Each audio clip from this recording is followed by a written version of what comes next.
Hello and welcome to Physical Attraction. Today, as part of a series on science in the USSR, I'm delighted to say that we have an interview with Simon Ings, the author of a wonderful book on the subject, Stalin and the Scientists. Simon began his career writing science fiction stories, novels and films, writing books on perception, the eye and natural history, 20th century radical politics, the weight of numbers, the shipping system, dead water, and augmented reality, wolves. He co-founded and edited Arc magazine, a digital publication about the future, before joining New Scientist magazine as its art editor, and writing Stalin and the Scientists. He very kindly agreed to be interviewed for our little show. As usual, I detained my guest for a very long time, and so I've split the interview into two parts, and I had to re-record my half of it because of a technical fault. But hopefully that won't impede your enjoyment of it too much. I think it was a wonderful discussion, and I hope you enjoy it as much as I enjoyed having it. So we'll start with Simon Ings, Stalin and the Scientists, the Bolshevik Philosophy of Science and the Revolution. So Simon, thanks very much for coming on the show. Oh, it's lovely to be here, thank you. Stalin and the Scientists is this wonderful book about the intersection of politics and science in the USSR, and that's what we're going to be talking about today. So in the first few chapters, you point out that there's this strange dichotomy.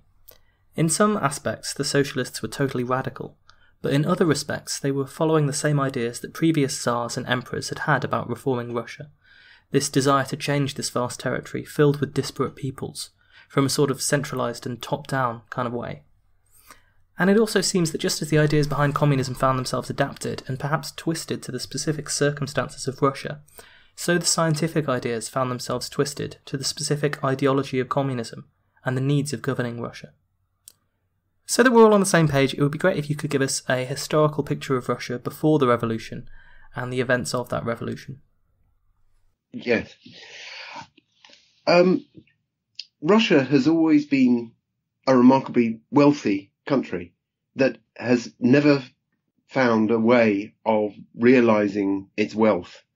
At the time that the Tsarist regime was falling apart, it was the fifth largest producer of iron, the smelted iron.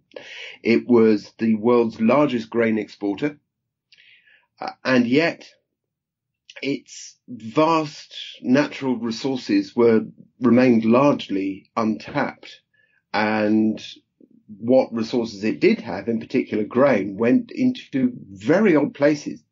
A lot of the grain that wasn't assigned to export was actually used to make vodka, to essentially narcotize a population that was remarkably ill-policed because the Russian Empire under the Tsars had, throughout the 19th century, been growing at a rate that would add a territory the size of France to its territory each year, until it had finally become larger than the surface of the visible moon.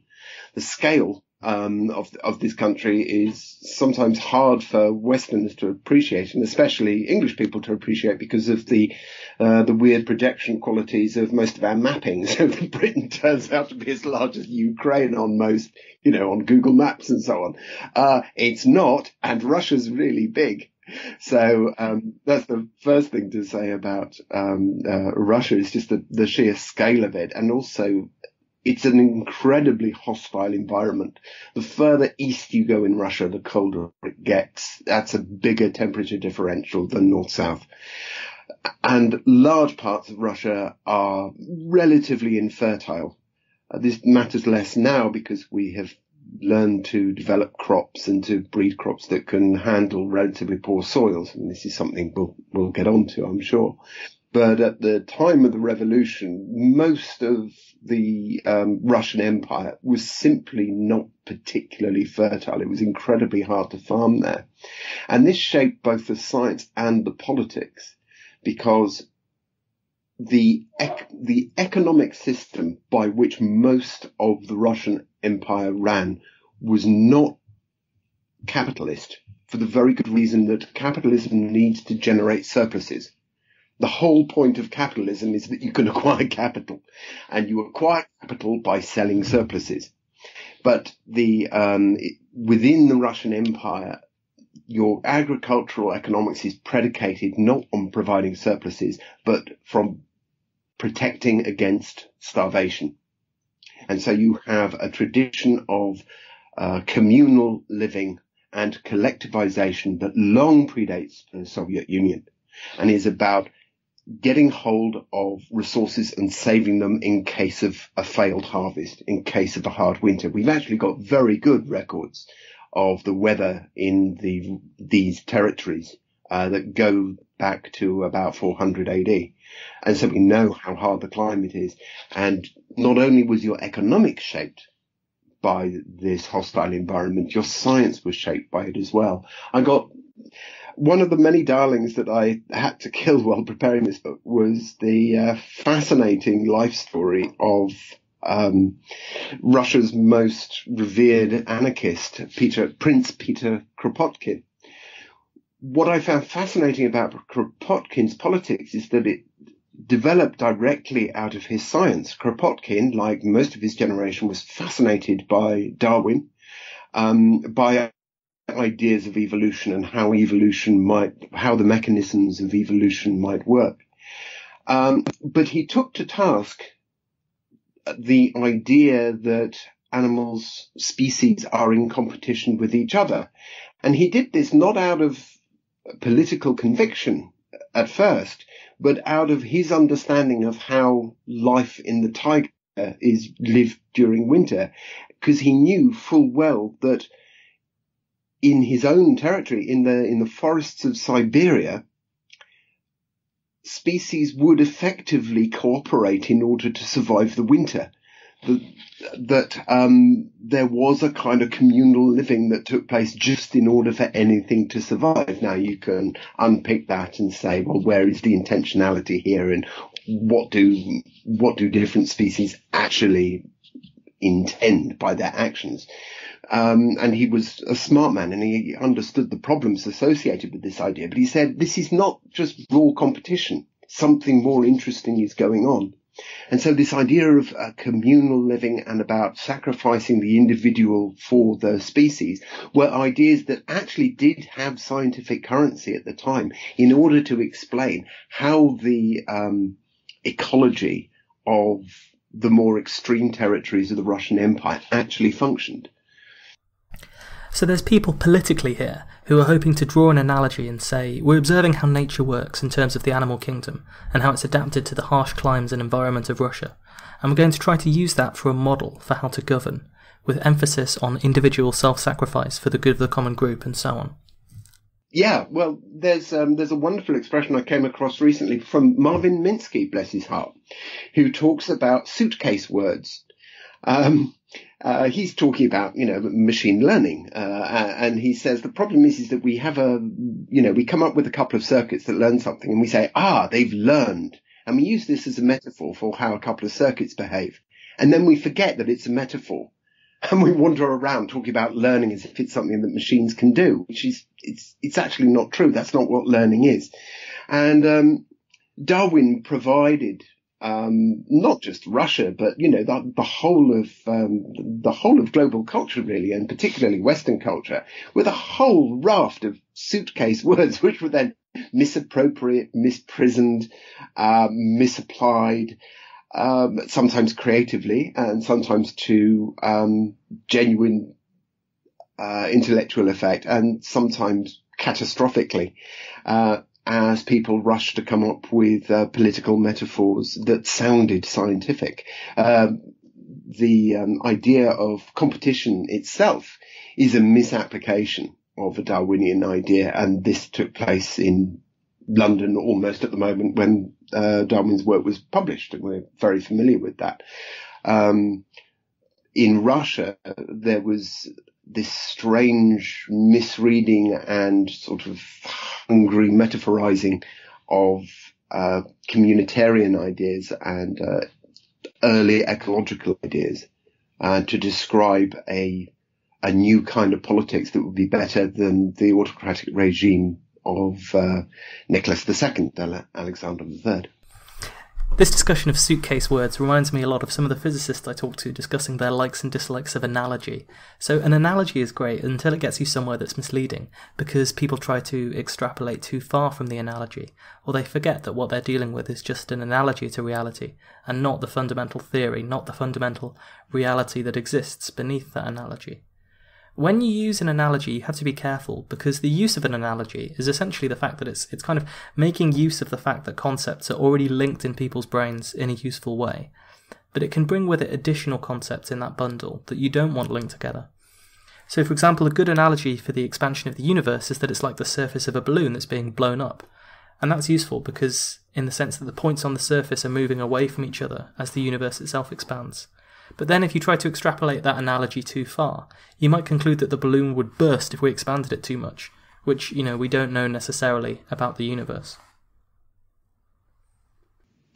It's a perennial problem, and it never ceases to amaze me how bad we are at dealing with it. I suppose simply because it takes so long to unpick these arguments, and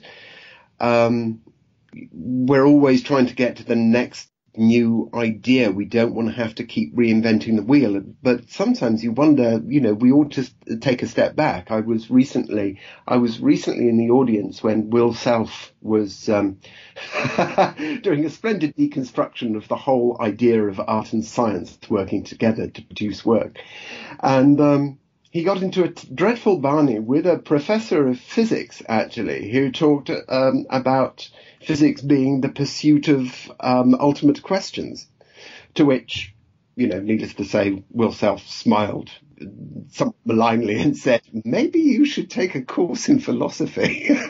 But yes, physicists are very well aware of this. Any decent scientist is very well aware of this, but it's very hard to have to keep reinventing the wheel in order to bring audiences with you. I suppose the person who's done it best in recent times actually is the Richard Dawkins, God bless him. And this is some years ago now, where he came up with the idea of the intentional stance. We have to talk about the giraffe acquiring a longer neck because it wants to eat the leaves in the tops of the trees, because it's going to take too long to do anything else. But we have to be aware that it's a stance. It's not a claim. And that problem of misapplying or misconstruing or just being lazy, I think, frankly, with the vocabulary of the exact sciences is something about which the Bolsheviks have a lot to answer to be perfectly honest. I think they were fans of science at the time, before the Vienna Circle had actually, and Karl Popper had actually created a workable philosophy of scientific methodology. And consequently, a lot of Bolshevik science ends up at sea simply because it's not defining its terms with sufficient rigor. We're going to talk later about a lot of the aspects of Western science and philosophy that the Bolsheviks rejected and tried to find their own paths for later on. But when you talk about analogies in science that break down, how about the idea of particles as either billiard balls or water waves on a pond? There's this whole thing we have, the wave-particle duality, that people are concerned about, but it all comes from physicists wanting to believe that either particles were like billiard balls, like pool balls, flying around ballistically and hitting each other, or else they were like waves that could interfere with each other, like ripples on a pond. But those are both just analogies that we use, and that have their advantages, but they're not necessarily true. Quantum mechanics comes along and says, well, actually sometimes they behave like one, sometimes they behave like the other, and it's really not going to lend itself to a simple macroscopic analogy that you can always apply, where you can always say, your idea of how these things will behave will be exactly as this analogy is. These areas where the ability to explain science to a layman breaks down, where our preconceived notions about what science should be, these are the areas that the Bolsheviks reject because they had these notions about what science should be, and they thought that science should get simpler and easier to understand, and they don't like things that contradict this. So, for the historical context, very briefly, in Russia in the 19th century, there's tension between the people who are trying to reform the system. There are reformist Tsars like Alexander II, Prior to his rule, many people in Russia were serfs, which is a sort of indentured servitude, or even slavery, where the peasants are tied to the land and subject to the whims of the feudal ruler. Alexander II recognises that this feudal system can't carry on if you want to see progress, and he looks at societies elsewhere that are industrialising and moving into cities, and he realises that it's holding Russia back. And so he emancipates the serfs, he sets them free, but it's not handled especially well, as you discuss in the book, and Alexander II ends up being assassinated by a terrorist group, the People's Will. And this has a profound effect on his son, Alexander III, who is repressive and reactionary again, broadly. And so the pendulum comes to swing, continuing to swing between autocratic czars and ministers who want to control the population, and forward thinkers who want to bring Russia into line with the rest of Europe, economically, socially, technologically. But ultimately, none of them can deal with the changing demographics in society. Eventually, it all comes to a head in 1917 with the war. And I think it's important to remember about the Bolsheviks that their rise is really incredibly meteoric, like they rise so quickly. They go in 10 years from being this obscure group, most of their leaders are arrested or exiled. They don't have any real political power, and they're meeting up and discussing their ideology in obscure London cafes. You know, if they existed today as that state, you probably wouldn't have heard of them. But 10 years later, this small cadre of people has taken over a huge state, a vast empire, at an incredibly critical and unstable time in its history. So it's an astonishing historical event that only really seems inevitable in hindsight, with the benefit of hindsight. Do you think that so much of how they view science and technology is actually shaped by the circumstances these revolutionaries lived in before they took over? I think that their cult of optimism derives directly from a 19th century idea of scientism. In many ways, Bolshevism is yawningly conventional from a philosophical point of view.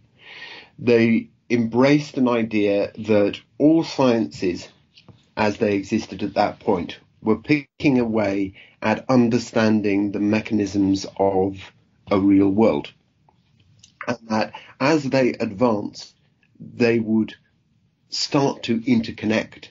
And at the point at which the different disciplines of science interconnected, their specialist vocabularies could fall away as they found themselves able to explain each other's phenomena according to their own terminology. So to take a relatively straightforward example, as the sciences of psychology on the one hand and physics on the other hand developed, they would be able to meet in the middle in an area that we can roughly call physiology. So you'd be able to explain how atoms operated to form molecules, how molecules could form organic chains, how these chains could replicate, eventually creating more complex engines like cells, how the cells themselves would start to communicate, so you're starting to move into physiology, how bodily systems would function in order to maintain equilibrium,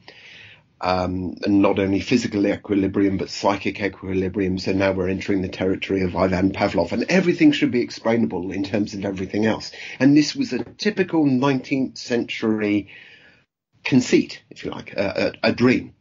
And the revolution happens pretty much on the day when all the smart money goes, oh, it's not going to work. We've just read Einstein's paper, and we've just been looking at what Marie Curie is doing, and we're also aware of the problems that Charles Sherrington is having, trying to understand animal behavior and the physiological behavior of experimental animals.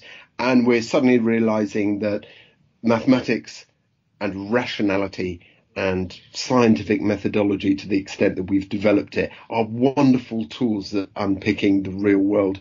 But the world is not mathematical, the world is not rational, and the world is not scientific. And these things are never going to add up. They're just going to be really, really valuable lenses through which we look at the chaos that's out there. And this was a screaming nightmare for Lenin in particular, whose idea of revolution was entirely bound up with materialism. He wanted there to be a material world with no spiritual dimension to it. This was the founding dogma of Russian Marxism. And when the cannier colleagues of his, in particular Alexander Bogdanov, said, this is not the end of the world. We know the real world is out there. Even if we're not going to get a full description of the real world, there isn't a huge... No, Lenin was having none of it, and wrote an extraordinary book called Materialism and Empirio-Criticism. He wrote it in the British Library in the White Heat and tried to bribe the printer something like 5,000 rubles to get it printed early. Gave it the most brilliant passive-aggressive subtitle, A Statement of Love.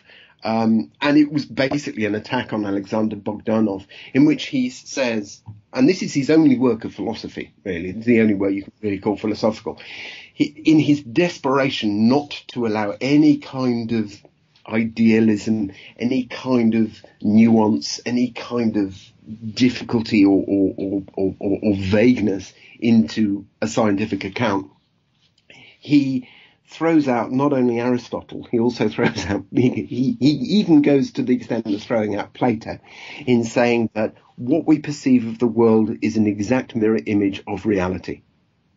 Now, this is philosophically illiterate, as any scientist of perception will tell you, let alone philosopher.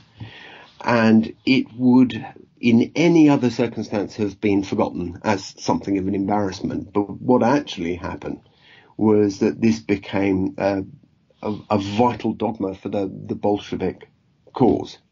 As the difficulty of running a country as essentially a cult that has just been, it's a dog that caught the car. It's a tiny cultish group that is now running one of the largest empires on earth. It doesn't know how to do this. It doesn't have the resources to do this. It can only cling to power through essentially bureaucracy and violence. As a consequence, its thinking ossifies really quickly because there isn't time to speculate. There is simply not the hours in the day or the resources available to speculate or to discuss and so on. So, so these very peculiar statements of Lenin's become essentially dogmas because, let's stick to what Lenin said. Let's stick to the letter of what Lenin said, and what Lenin said leads inevitably, ineluctably to throwing dissidents into mental hospitals by the time of Leonid Brezhnev, because what Lenin has done is just denied the existence of any internal subjective realm for the individual. It's a very rigid philosophy where everything has to be rational and determined and linked to the material world. I think this is the aspect of the Bolshevik approach to science that your book really shed light on for me. Previously I'd seen it as, so in Russia for centuries you have small groups of intellectuals concentrated in the universities and the cities, in Moscow and St. Petersburg and places like that, and they're frustrated by the lack of progress in Russian society, the lack of its ability to modernise. And you can see that the Bolsheviks come along and they have this aspect where they say, okay, we're going to modernise Russia, we're going to put in some intense investment, we're going to focus on science and technology. And they have these grand plans to kind of forcibly modernise Russia through science. And also, for communism to work, there's this concept, which still hasn't gone away today, by the way, people still talk about it, that the machine will end up doing all the work that humans once did. And with machines doing all the work that people once had to do, you can get abundance, you can get whatever you want in a lot of ways. You can get enough wealth that people are happy under a communist system. And this machine, I think it's viewed by Marx especially as this quite miraculous conception that eliminates the need to do work. And with the machine, you either have a communist paradise or you have a small group of capitalists who profit immensely from owning the means of production. And in that case, that, in communist theory, must lead inexorably to a revolution. Because if, the people who own the machines become so stinking rich that the poor can't take it anymore and they overthrow them, that also leads to your communist utopia. And if this all sounds a little bit fantastical, if you just replace the machine with artificial intelligence, you can find plenty of people saying this kind of thing today. The aspect that your book really helped me with was that the reason the Bolsheviks have to believe in this kind of scientism, as you put it, this science as a religion, the reason they have to believe that things are ultimately rational and explicable by some perfect theory, providing you're willing to put in the effort and investment to understand it. Well, if you believe that things are completely deterministic like that, then Marxism suddenly becomes much more plausible as a theory. Because Marxism is historically deterministic. The revolution is inevitable. The communist utopia that follows is also inevitable. It all fits into a picture where the Bolsheviks want to say, politics isn't politics, it's science.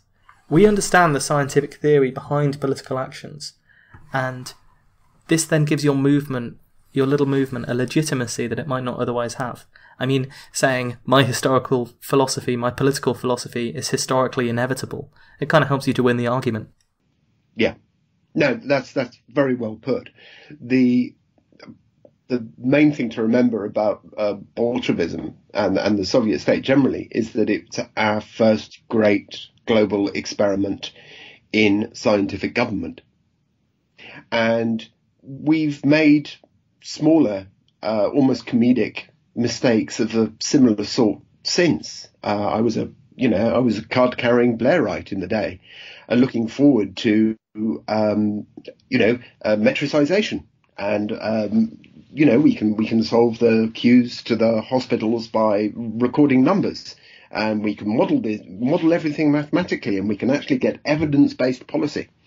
And in the years following the New Labour experiment, we have come to realize that all you will do by creating a model is to create a whole set of perverse incentives that will change the landscape that you are supposed to be modeling.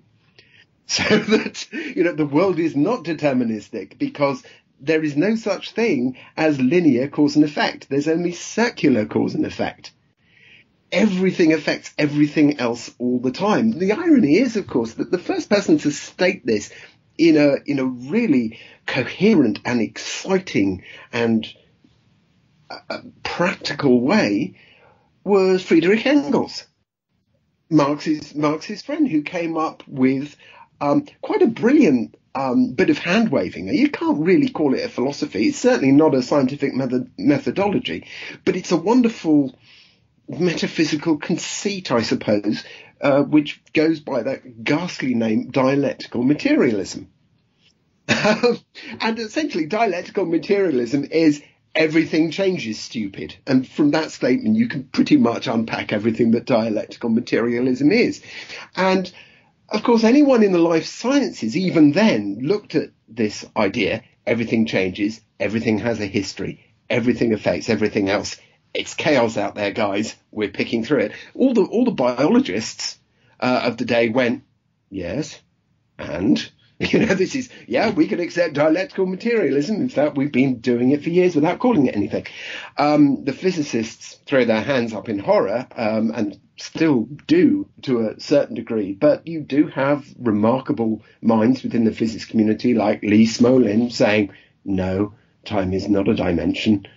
Time, the universe does have a history, and is introducing ideas of dialectical materialism even into physics. So, it's an idea that has legs. It's an idea that has been useful. It's an idea that promotes debate, coherent debate.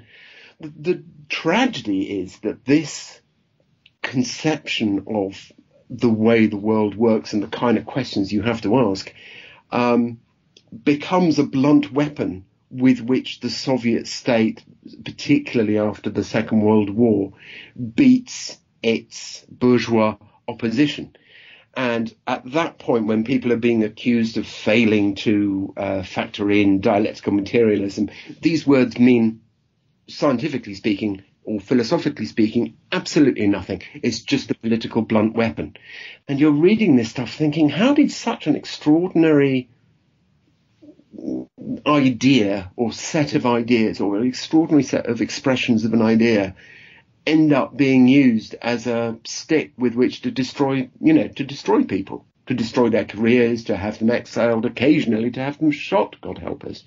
It's probably the saddest part of writing this book was to see this idea being ossified to the point where it's being used as a political weapon. It's very, very sad. And in many ways, that is one of the tragedies that comes through very strongly in the book about the USSR. You have people come in who have some interesting ideas, and they want to invest in science and technology, and they want to modernise Russia, which badly needs it in 1917. And they come in, and initially they have some very good ideas, particularly before the Civil War and later Stalin made things a lot more autocratic. But we see some very revolutionary ideas about social equality. The most repressive right-wing regime in Europe becomes one of the most liberal socially for a very brief period of time before swinging back again. I think that's why a lot of people see the USSR as tragic, and maybe they even try and rehabilitate its reputation now. Not just because of what it became afterwards, but because of what it seems it could have been. It is rather like the Paris Commune. It's a period that is sufficiently short that its own shortcomings can be neglected.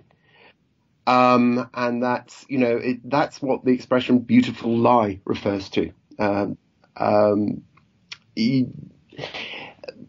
are some wonderful examples of some really radical thought, which ironically have found fertile ground since the Soviet experiment within liberal capitalist societies, particularly America, particularly Western Europe, because these are the societies that have the leisure and the resources and the institutions available to perform these experiments. There's the classic example is the White Nursery. The White Nursery was created to deal with the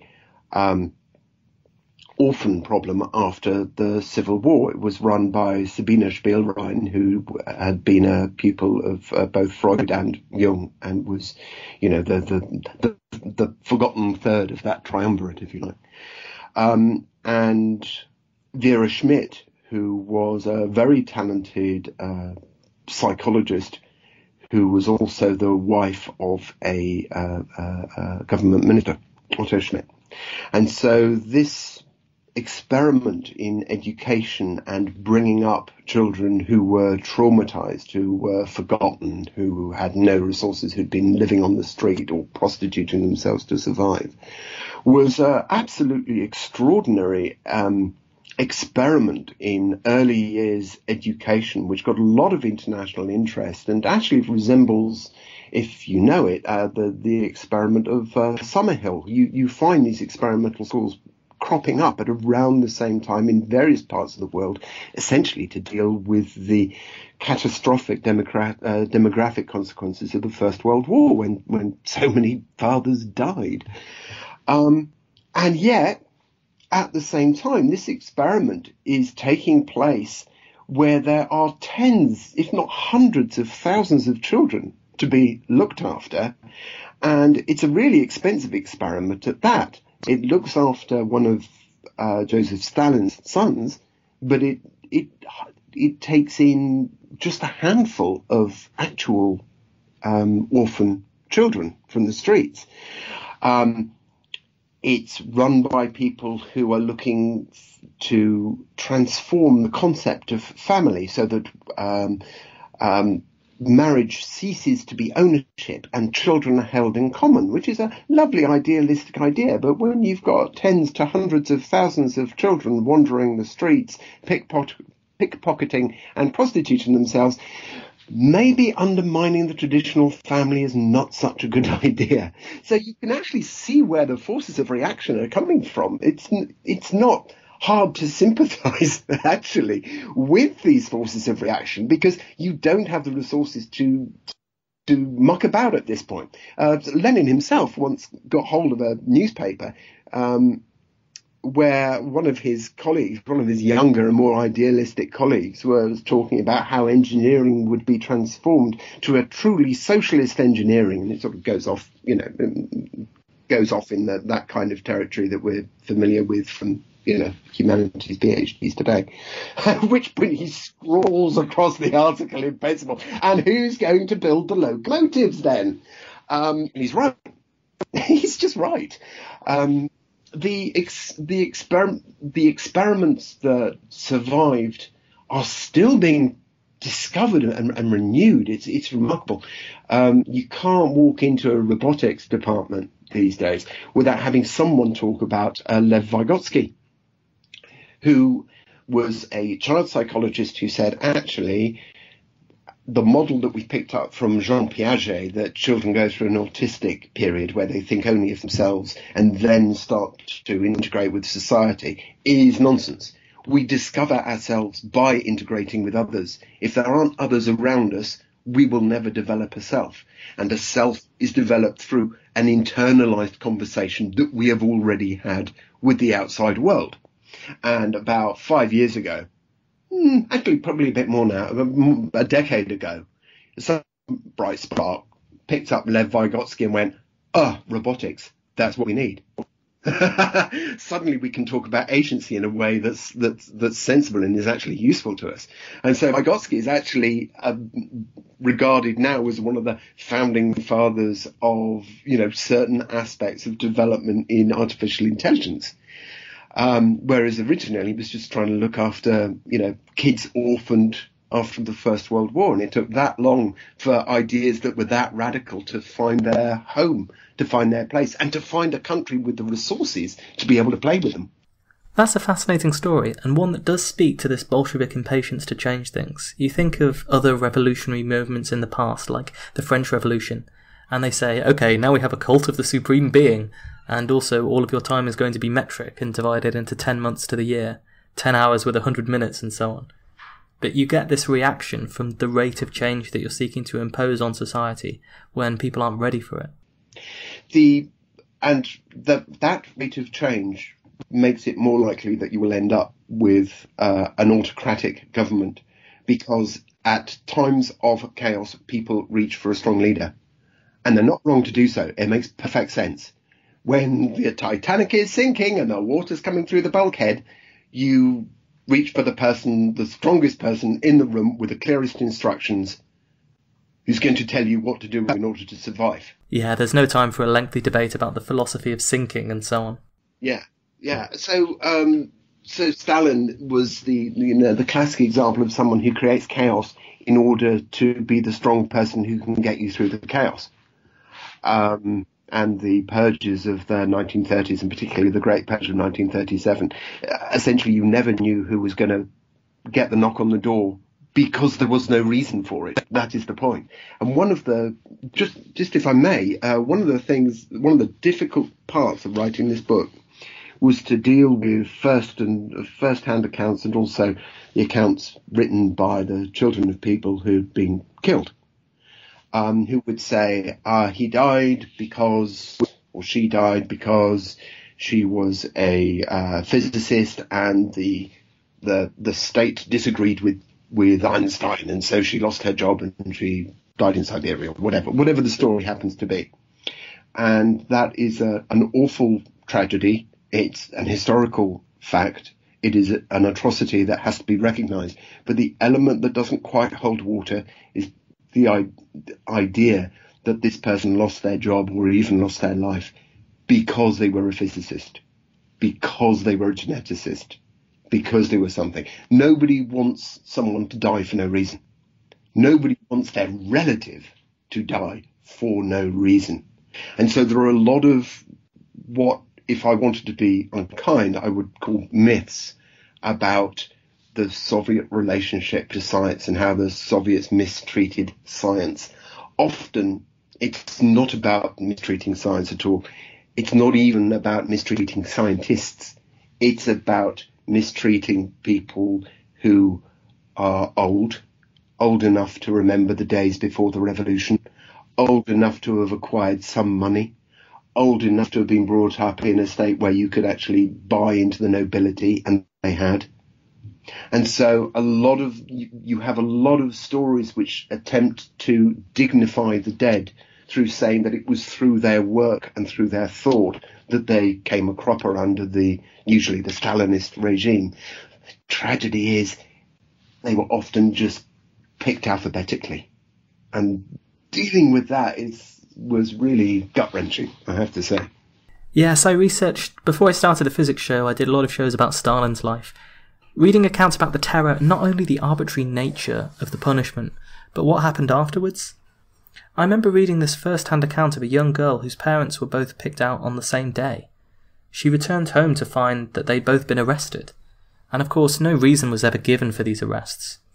Her brothers were adopted and taken into state orphanages. She'd write to try and find out about their conditions, how they were doing, but her letters wouldn't get through. She wrote the state about the fate of her parents, and she was just told that they'd been sentenced to 5 years. That's what everyone got, the same letter. You've been sentenced to 5 years. A few years later, with de-Stalinisation, she was informed that they had both died of, quote, heart attacks while in the Gulag. And it took until the collapse of communism in the 1990s, like 50 years later, for her to discover the truth that both of her parents had been shot almost immediately after being arrested. Her entire life seeking the truth about the event that her family was torn apart by, and she never found it. No reason was ever given. And, chances are the NKVD who were arresting them just had a quota. They had quotas they had to fill. And they probably just picked their names out of the phone book for all we know. So I can completely understand why people want to romanticise it and say that people died when they were standing up for their beliefs or scientific principles, when in reality, almost the tragedy of it was that it was so arbitrary. It could be something as arbitrary as telling a joke, having foreign-sounding surnames, And even, of course, during this Great Terror, just filling in the quotas of people that had to be executed, which in turn led to this huge mechanism for denunciations, whereby people would denounce each other as traitors just for petty acts of revenge. And also getting promotions. I mean, the history of the Russian Empire and of the Soviet Union in particular would have been quite different if someone had thought to institute pensionable age. But there was no retirement age. And that means if you want to get promoted, you have to stab someone in the back. And time and time again, people were stabbed in the back in order that some other person would have enough food on the table for their new child. It is a case of creating a system in which ordinary ambition and ordinary personal antipathies, of which there, are endless numbers in the world, become a cause for homicide. I think setting aside people who were driven mad by their role, like Joseph Stalin, who was quite clearly sent mad by the job he was trying to do. There's almost nobody in this account who comes across, who you can stumble across tomorrow. You look at someone like Trofim Lysenko, who, is pretty much the poster boy for the various catastrophes in Soviet food production, who was instrumental in the expulsion of a generation of geneticists, and indeed, in the end, instrumental in the criminalization of the very discipline of genetics. The more you read about him, the more you realize, I've met this guy. I've met this man. He's everywhere. It's just that no one else has actually thought of putting him in charge of the food supply of an empire. So the discussion of Lysenko and the ideas of people using the purge for social mobility in Soviet science brings me on to my next question. One of the characteristics of the Soviet state is a sort of chaotic social mobility. It's something that you don't see so much under the Tsar or less chaotic systems of government. But if you look at the leaders even, Stalin was from a poor family in Georgia. Khrushchev, his parents were poor peasants. They can both rise up to run the show. And at the same time, the existing echelons, the existing hierarchies are being smashed by the revolutionaries. Competent people who disagreed with the regime or got in the way of some ambitious young communist career, they'd be denounced as saboteurs and traitors. They'd lose their positions. And that means that it was a great opportunity in all walks of life if you want to get ahead. You just had to be a very devout communist. But, for example, in academia, someone who's older than you in the academic hierarchy, who holds the prestigious professorship or whatever, they can be denounced as a traitor, an old-style proponent of bourgeois science. Yet the revolution against bourgeois science could also result in some pretty wild and incorrect ideas coming to prominence. In science, we all know that there are types ranging from well-intentioned amateurs through crackpots through to con artists, who will spread incorrect ideas for various different reasons. But it's also the case that many of the greatest scientific minds have come from humble origins. In societies with less mobility, they never really get the chance to express their genius. So, which kind of effect is dominating? Did you see this theme of elevation of humble figures to positions of prominence or influence? And was it merit-based? Did they deserve it? Or was it otherwise? Was it because of their communist bona fides? I think Lysenko especially is a good example, because he is the poster boy for many of the errors of Soviet science. Yeah. There's several answers. I'm sure we'd be delighted to hear that there are several answers to that question. So I'll try and keep each of them brief. First thing to say is that, as with every revolution, when the revolution happens, the smart money gets out. The smart money gets out if it possibly can.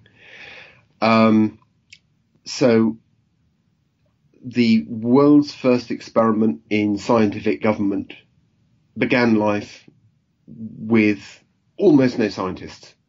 They'd almost all left. A mass exodus of the intelligentsia.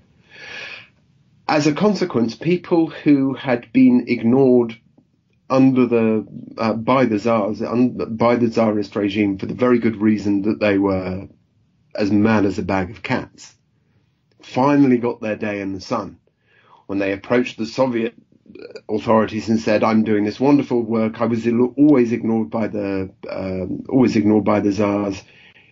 Let me run a research department."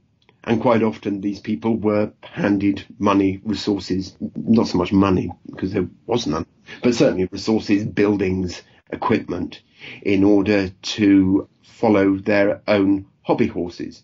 And a lot of the horror stories and the amusing stories about Soviet science come from these crackpots, essentially. You know, there's no denying that crackpots were given their day in the sun. This is incontrovertible.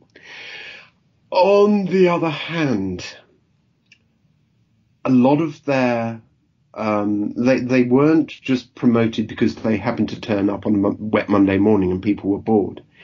They did speak to areas of scientific practice that were sorely undeveloped. They had over the years learned political stratagems for getting support from the new government. They had learned how to portray themselves as radicals. So even with the crackpots, when you look at them, you can learn something useful about what the state was trying to do. So, for instance, you have various agricultural hobbyists who, Ivan Mitchurin being the classic example, a plantsman who basically created no useful crops, but had an idea that he would breed crops that could grow in cold territories, dry territories, ill-fertilized and sort of unfertile territories. And so he is the sort of rather clownish poster boy for a movement that was genuine, was sincere, and elsewhere in St. Petersburg and in Moscow created a world-beating genetics movement. Soviet genetics, when it was allowed to flourish, was specifically targeted at producing crops that could flourish outside the belt of black earth on which Russia more or less depended for its food supply. And the effort to create new species, new varieties of crop led to a flourishing of genetics that was so impressive that the Germans were borrowing Soviet scientists in order to improve their genetics departments because they wanted to get into competition with the Americans. And they thought, well, we're so far behind, we're going to have to reach for the Soviets because they're much closer to American levels of understanding of this material than we are. A a lot of these young men, particularly in genetics, which is where the book comes to focus for quite a while, were sincere Bolsheviks who came from humble beginnings. And they came up through Bolshevik schools, Bolshevik universities and institutes and departments and intakes that would not have happened had it not been for rather draconian Bolshevik laws about how universities took in students. And it was chaos, and it was messy, and it was ugly. And at the same time, you look at these people and you think these people would not have stood a chance without this radical policy transforming education and taking control of the universities and running the universities as a kind of government department. And people did emerge from this environment that you have to take your hat off and say thank goodness for that, because Solomon Levitt was profoundly influential in the development of population genetics. He came from nowhere. Israel Agol, similarly. In psychology and neurology, you have Alexander Luria, who came from, well, not from nothing, but he was he hugely benefited by the educational opportunities provided by the Bolsheviks. And, he not only invented the Soviet lie detector, but he was also the father of neuroscience. He was the first person to really begin to understand how functional systems in the brain would work together, and were not entirely localized within the brain, but worked on a series of hierarchies. And he's the first person to do that.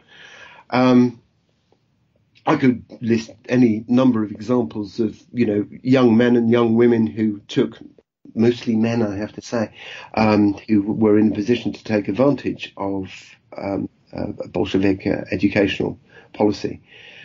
In the end, though, you have to say, well, is this just bright people taking advantage of chaos, or is it bright people taking advantage of an enlightened system? And I think it's both, to be honest. I think it's both. I don't think you should ever discount the sincerity of the Bolshevik effort at universal education. It was quite extraordinary. But at the same time, I don't think, by the same token, I don't think you can discount the fact that when all the old men have left, the young men and some young women will step in to take their place, and the best of them will seize the advantages that are afforded them by people having vacated their position. It's such an interesting dichotomy, because some of the people who ended up in very high positions in Soviet science really shouldn't have been there, just as others benefited from the education they got from the Soviets. So let's talk about Lysenko as this example. He was this peasant farmer who was a hobbyist agriculturalist and ended up occupying a quite important place in the Soviet system. Yeah, he didn't really have the luxury to be a hobbyist. He was, he was the son of a peasant who was struggling to make ends meet and to make a career for himself. And initially, he did rather well. He went on correspondence courses in the middle of the Civil War, and he was researching vernalization. Vernalization is this business of treating crops with different regimes of temperature and moisture in order to get them to behave differently. And it was particularly exciting in a country where large amounts of, say, autumn wheat, autumn crops generally, would die of frost. If you could get these high-yielding but rather risky crops to grow in the spring when there was less chance of frost, then you could potentially hugely increase your agricultural output. And this would be magnificent. There would be more food. And so Lysenko was researching vernalization. The idea didn't originate with him, of course. The idea is old. It goes back to the 1890s. And it's true. Vernalization works. And we're only now in a time of epigenetics beginning to understand why it works. But it was a mystery that was recognized and unpickable until very recently. The problem with Lysenko was personal. It was a flaw in his character that meant that he could not bear any kind of criticism at all, which is really bad for a scientist. It's bad for most people, but really bad for a scientist. And as a consequence, a newspaper journalist turned up from the Leningrad Izvestia and did a nice puff piece on him, saying, "Well, he's doing this really good work, and he's keeping data, and he's a son of a peasant, and he's taken advantage of the educational opportunities afforded him by our great and glorious Bolshevik state. This is kind of cool, isn't it?" And it was, and he was doing good work. But unfortunately, this perfectly straightforward puff piece for the newspaper went completely to his head, and after that there was no stopping him, and he would never take any kind of instruction or criticism. He never wrote a scientific paper. He never recorded any kind of data around his experiments, and should really have just gone to the wall and been forgotten. I mean, someone who's that cack-handed at what they're supposed to be doing should really have been forgotten. But the reason that this didn't happen was there was such an appetite for vernalization to work that one experiment that his father conducted actually got reasonably good results. It was purely anecdotal. There was no data to go with this. And it was taken up by the the commissar, as it was then, the commissar of agriculture, who had previously been the editor of the Russian equivalent of the Farmers Weekly. And used to fill his pages with, "We need to increase food production. Anyone got any ideas?" So, of course, every peasant farmer across the Russian Empire would write in saying, "Well, if you plant on a wet Thursday," and everyone sort of contributed their ideas. And that newspaper that was after sort of sensible ideas created a kind of atmosphere of slight hysteria. So the editor, his name was Yakov Yakovlev, splendid chap, fascinating chap. He crops up in Time magazine, believe it or not, around that period. Was absolutely delighted to, get out from under the Farmers Weekly and actually take over the ministry, if you like, and the commissariat of agriculture, because, now he could do things properly. He wasn't simply asking for ideas. He could actually set up experiments and trials. And this was wonderful. And he thought, not unreasonably, and this is a very familiar idea. Let's have a kind of citizen science. Let the citizens contribute the data that we need so that we're actually getting what we would now call, rather lazily, big data. We've got the whole of Russian Empire. Let's get big data from the whole of Russian Empire. One small problem.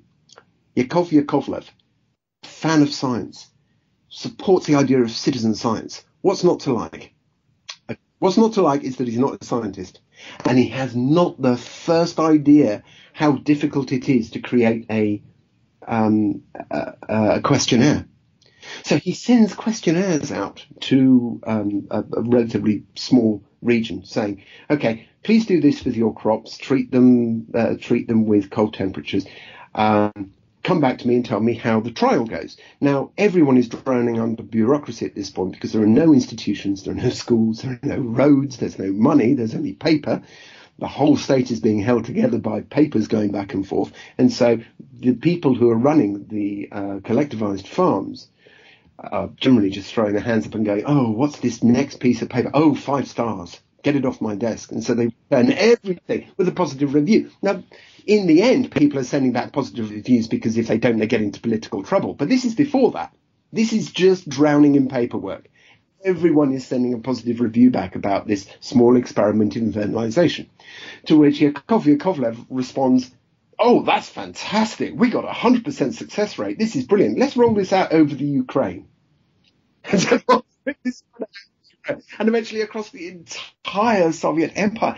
And everyone falls for this. Everyone. People who should know better fall for this. Nikolai Vavilov, who's running the Bureau of Applied Botany, who is an extraordinary administrator, extraordinary bureaucrat, and has gone down in history as the the great 20th century scientific martyr, because in the end he dies of starvation in a Soviet prison, standing up for genetics, standing up for scientific precision, standing up against the bureaucrats who are just generating this, what is essentially money wasting garbage, but are in a higher position than him, and so are, after his job, in the end, after his life. Even he falls for fertilization, because he spent the last 20 years going all around the world, the Pamirs, Morocco, Syria, Ethiopia. There's a seed bank in Ethiopia, in Somalia, that he set up, which I've visited. It's really, really quite cool. So anyway, he spent 20 years gathering these exotic plants. He's brought them back, and various government critics are saying, yeah, was this a really useful way to spend all this time and this money when people are starving? And so he's under pressure, and he's saying, well, look, I've got these wonderful exotic varieties in the hope that some of them will grow in Russia. But actually, the Russian environment is so hostile, none of this stuff's going to grow. So unless vernalization enables me to produce variants of the crops that I've gathered, all my work would have been useless. So he falls in with this. And so there's this extraordinary logic ladder develops, so that Lysenko is carried along by other people's enthusiasm. And he's carried along to the point where he's become a figurehead, and he's a useful tool for Stalin to make political inroads against bourgeois scientists, the bourgeois scientists who are essentially running genetics, running the genetics departments. Never mind that the really bright minds are committed Bolsheviks. The people who are actually running the institutions are naturally enough older, and so naturally enough not Bolsheviks. They're a previous generation. And so Lysenko's this extraordinary tale of how the cults of optimism, the cult of optimism will send someone to the top of the tree. And he was in an incredibly precarious position for his entire life until Stalin fell and Khrushchev came to power. And unlike Stalin, Khrushchev believed it all. He believed everything that Lysenko said, because unlike Stalin, Khrushchev really was an ignorant peasant. Sorry, there, I've said it, he was. And so believed everything that Lysenko had come up with, which he himself was parroting from his father. But it's this, over the years of Lysenko's career, the idea of being a peasant scientist became concentrated on the idea of homegrown genius rather than on the idea of self-improvement. And you get characters from history being thrown up as fathers of Soviet scientists after the event. Almost everything that everyone knows about Ivan Pavlov was invented by the Soviet state after Pavlov's death. And he was a figure they quite wanted to co-opt initially. Oh, yeah, but it was so much easier to co-opt him after he was dead. Because when he was alive, he used to do things like stand up in the middle of meetings and decry the entire regime. About price, I can get away with it, essentially. And fellow colleagues were deeply annoyed by him by saying, yes, he can do that. He's got a Nobel Prize. If we tried that, we'd be straight in the gulag, essentially. Yes, I think Lysenko's career fascinates me so much because of all the politics behind his rise. In many ways, he's this perfect model of a Bolshevik citizen scientist, coming up with this homespun wisdom in a way. A ragged-trousered scientist from the peasant class, who also has a lot of ideas that are against what bourgeois scientists believe. Politically, he's a useful tool, and he also embodies the desire amongst Bolsheviks for their scientists to be very goals-focused and not so much about pure research for the hell of it. His desire is, let's find something we can do that boosts grain production by X%, and it fits with the target mentality that the Soviets had. Everything's about targets and how you can fulfill them. But there's politics in his rise as well as the fact that his ideas fit with the Soviet view of science and technology. So you talked a bit about the genetics debate. There's originally in Russia a very big group of talented geneticists The theory of evolution is widely accepted at this time, but the idea that genetics and natural selection are the mechanism by which evolution happens is still not accepted everywhere. This idea of genes being the cause of inherited traits. There's people saying things like, how can a single gene from a member of the population disseminate itself around the whole population? It'd just be like a drop of ink in the ocean. There's no way that a single mutation can lead to a whole species changing. Instead of this genetic view, the people who believe in evolution have the ideas of Lamarck, that evolution arises because of traits that creatures acquire in their lifetime that are passed on to descendants. So, for example, the giraffe has an incentive to stretch its neck to become longer so that it can reach the tops of the trees, and gradually, over many generations, the giraffe's neck becomes very long so that it can reach the delicious leaves on the tops of the trees. But there's no genome, there's no information here, there's no mutation in it. There's just traits that are acquired during life that are passed on. These ideas still had a lot of currency, even though in a lot of ways you can think, well, how does this work? If your physical body changes, you don't pass it on to the people below you. You don't, give birth to children without arms if you lose an arm or anything like that. But these ideas still had a lot of currency.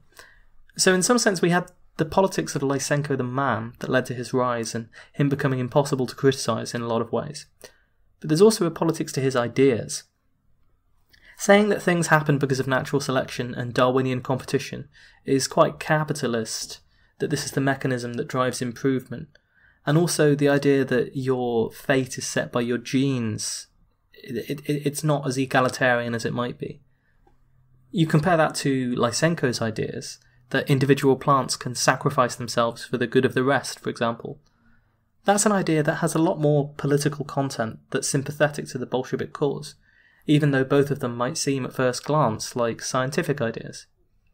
Would you say that politically useful ideas are an example of why he was so successful for so long?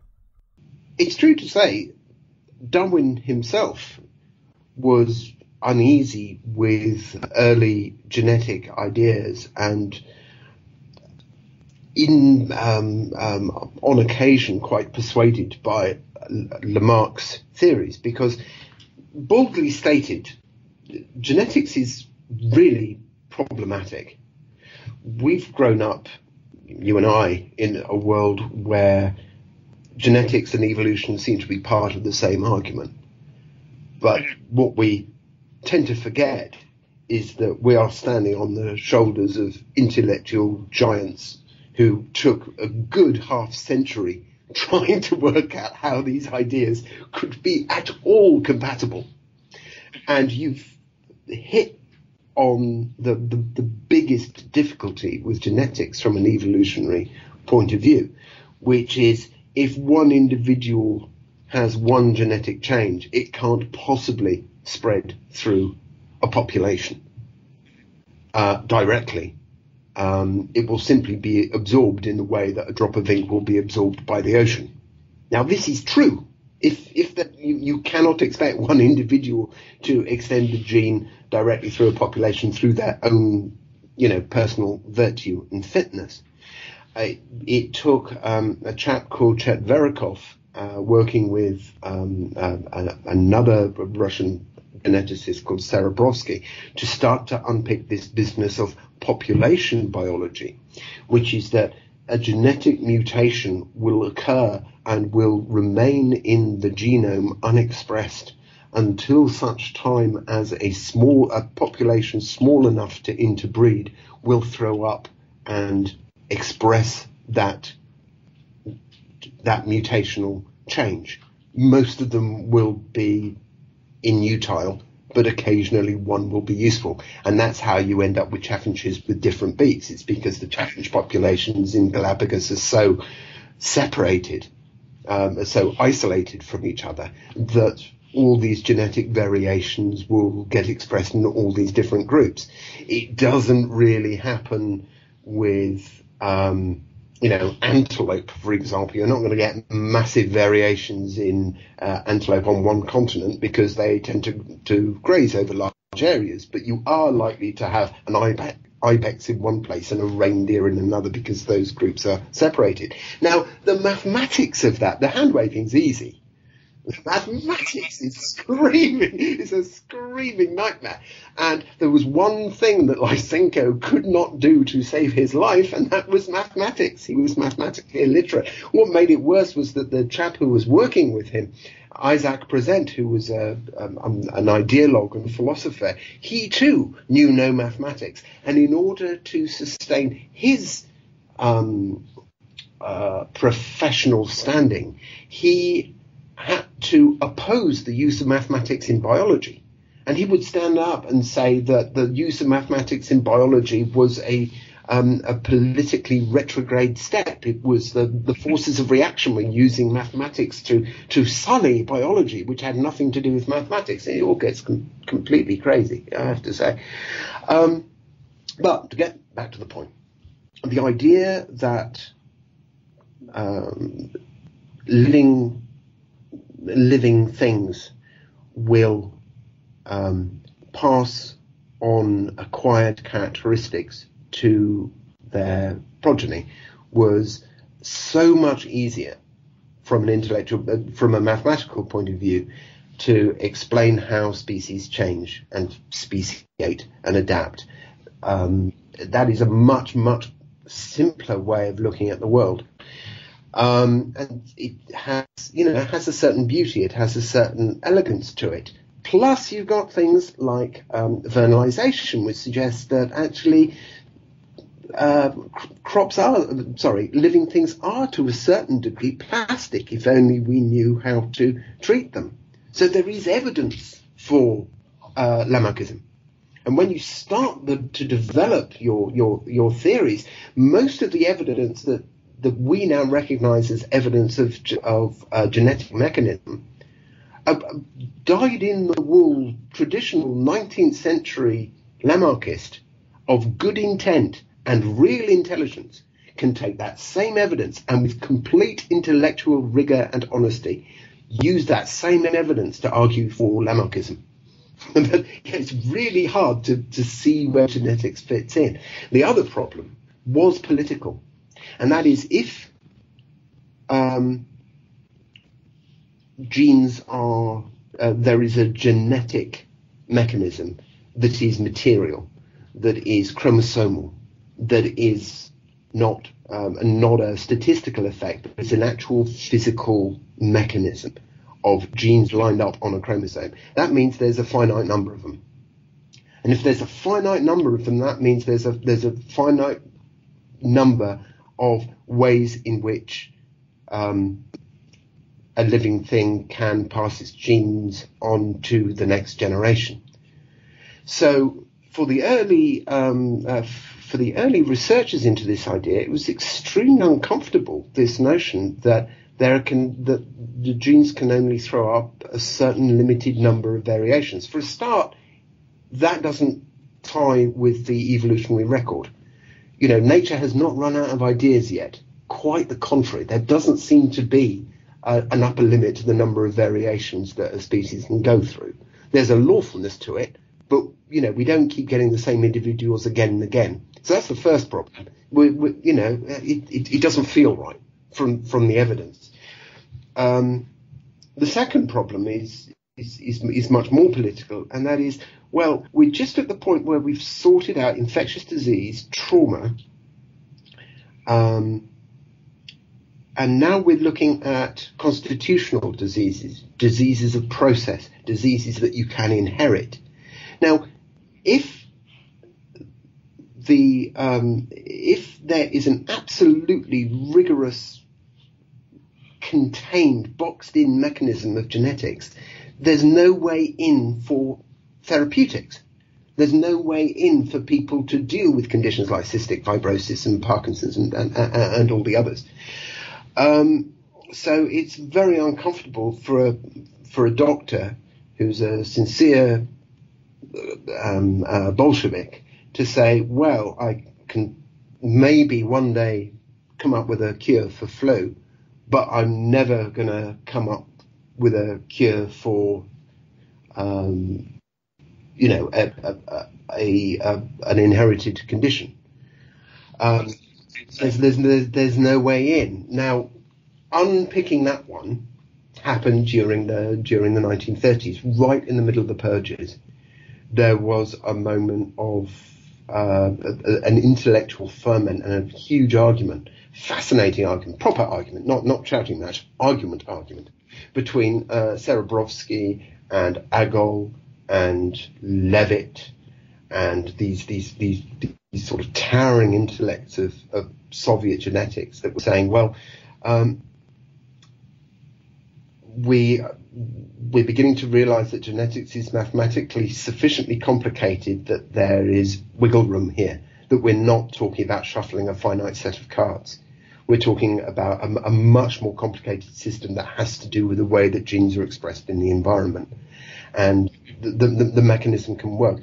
And what's extraordinary is that at the very moment when the knives were out for anyone with an education, a couple of sincere Bolsheviks who had embraced Lamarckism, which was essentially the official version, the officially recognized model of the way things work biologically, turned around and said, actually, those capitalist Americans have understood it.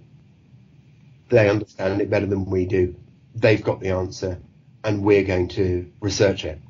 One of those men, Solomon Levitt, created one of the most important units of human genetics, well, the first really good department of human genetics, doing twin studies, going through birth records, searching out the genetic basis of certain conditions, working out how many genes would be involved. Very, very, crude by today's standards, but absolutely foundational work.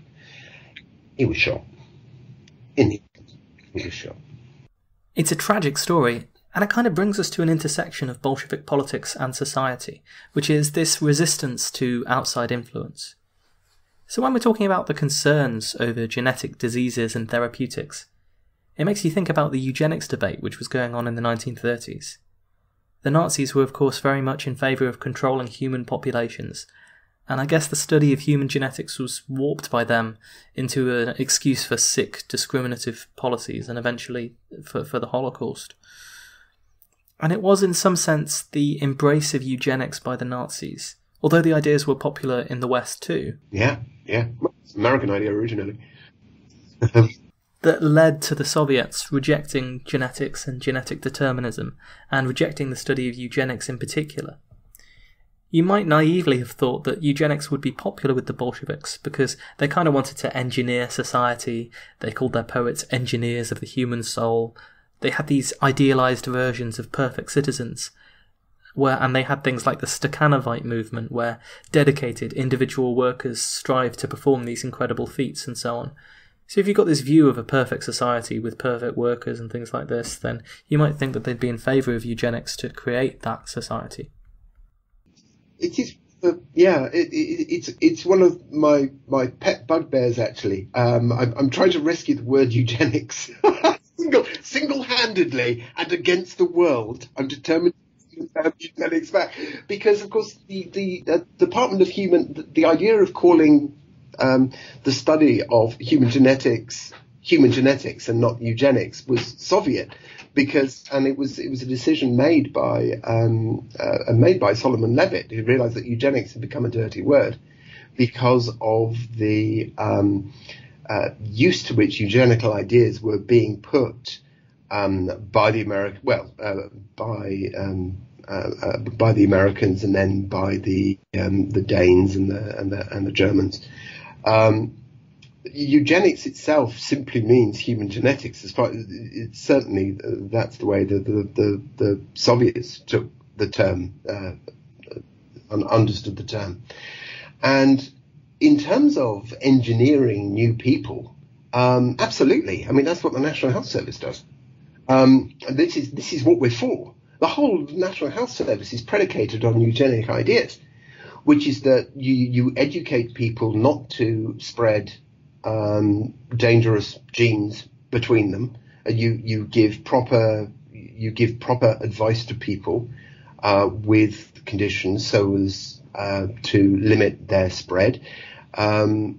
This goes on. This goes on every day. This is an enlightened policy, and this enlightened policy was developed primarily by Soviet scientists who were, to a man, extremely critical of the use to which eugenical ideas were being put particularly in California, particularly in Arizona, but also in London, also in other places in Western Europe, and of course Germany. To say that people with existing conditions ought to be exterminated by one form or another, not necessarily by murder, but by forced sterilization is the classic one, and that only ended in the 1980s in some parts of the world, depressingly enough. So, yes, sorry, I interrupted you. I heard the word and ran for it like, a dog with Pavlov's bell. Suitably enough. Yeah, it's just the extent to which this was political, the repression of ideas of forced sterilisation and so on that had currency in Western societies, and that happened in totalitarian Nazi Germany as well. Yeah, that was never going to happen in Soviet Union because they needed more people, not less. It was never going to happen because there was, you'd just gone through a civil war, you'd just gone through a war, you'd just gone through a revolution, you'd just gone through 3 catastrophic famines in a famine-ridden land already. There was never any appetite for negative eugenics. None. From no one. Oh, no, there was one paper which was roundly criticised and the chap disappeared. He wasn't, he just, as far as I know, he just stopped working in the area. He was not disappeared, as it were. He just fell off the radar.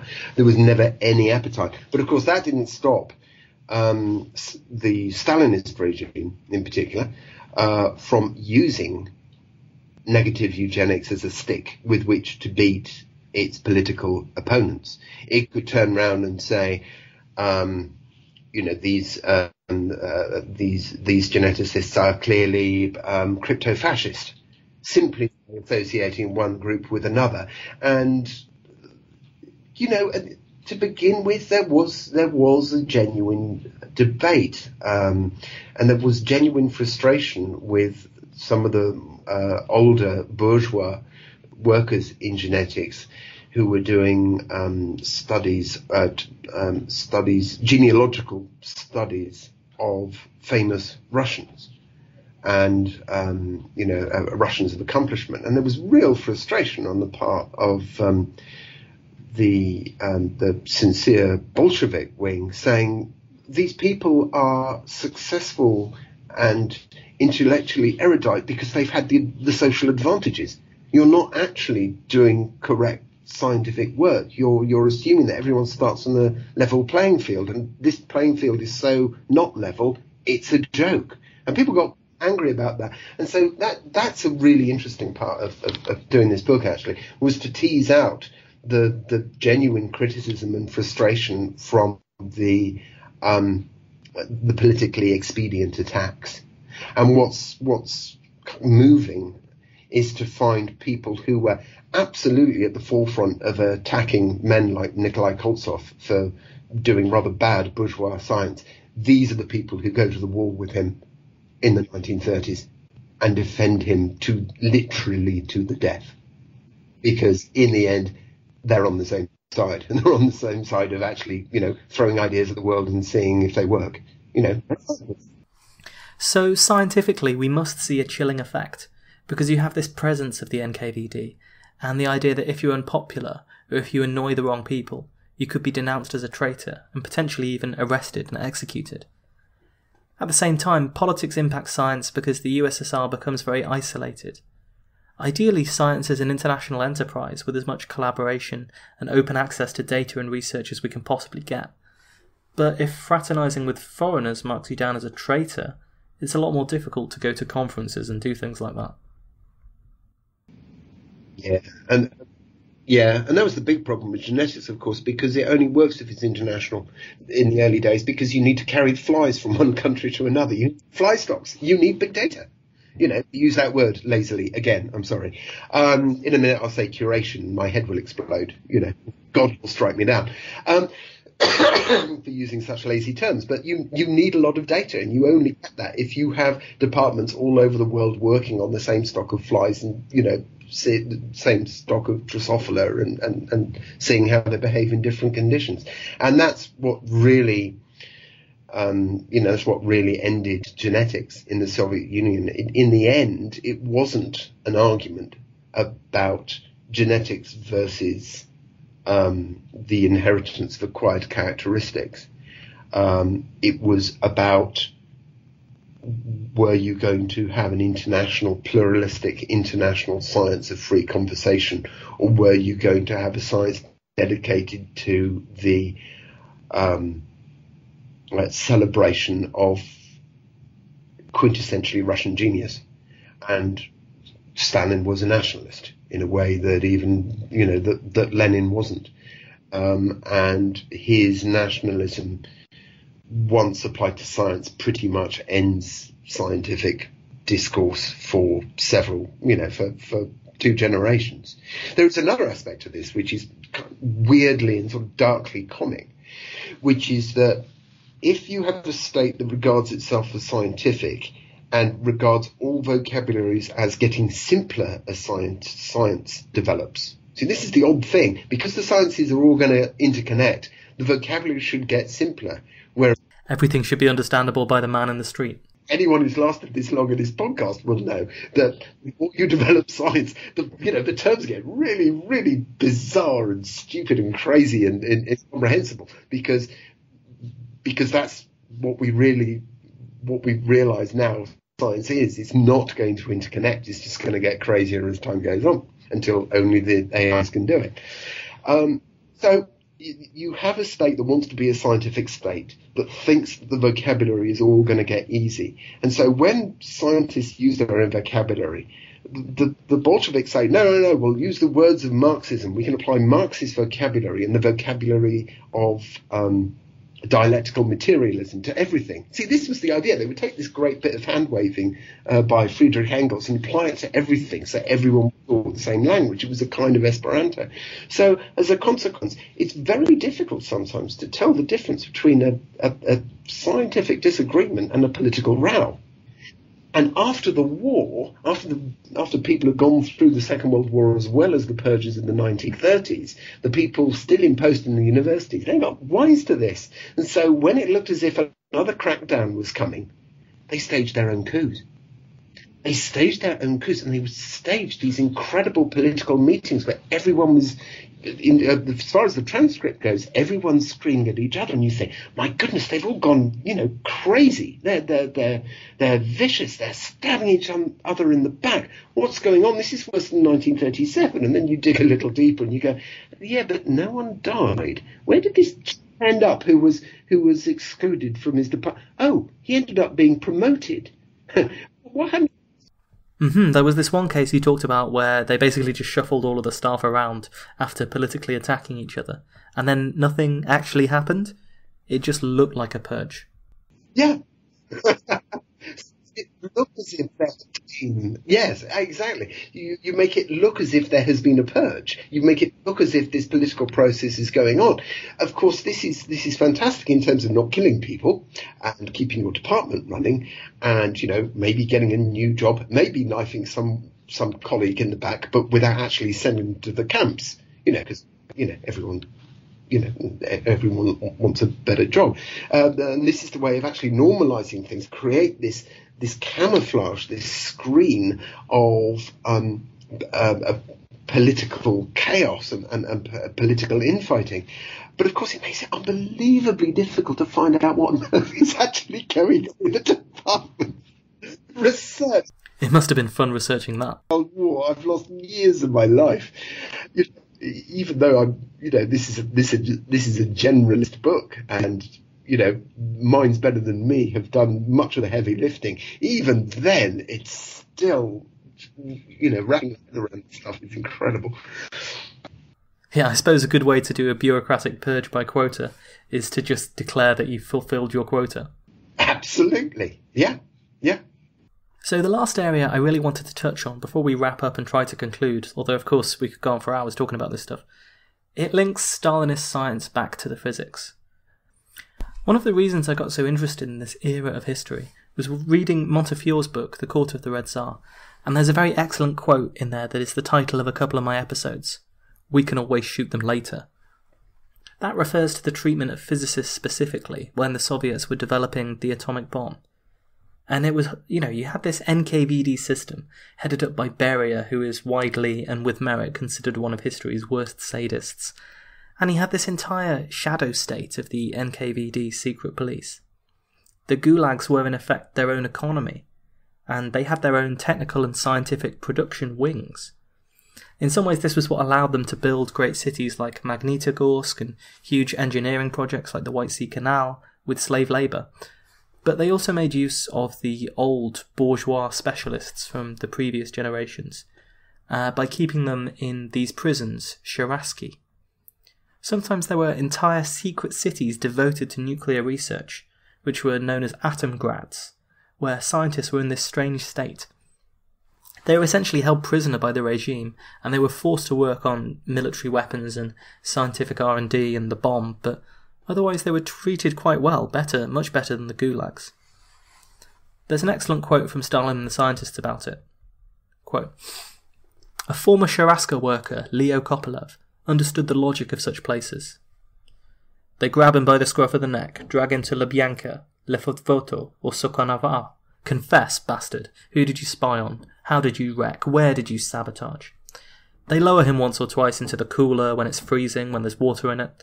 They'll hit him in the face, the ass, the ribs, not to kill or maim, but so that he will feel pain and shame, so that he will know that he is no longer a human being, but a nothing, and they can do whatever they want to him. And then, after all that, they will give him a magnanimous 10 years in the Sharaska. No days off, vacation is a foreign word. Overtime is a sheer pleasure, anything's better than sleeping in a cell. You chase away the thought of freedom, of home, they only bring you depression and despair. In the Sharaski, they address you by your name, and patronymic. They feed you decently, better than many eat on the outside. You work in warmth, you sleep on a straw mattress with a sheet.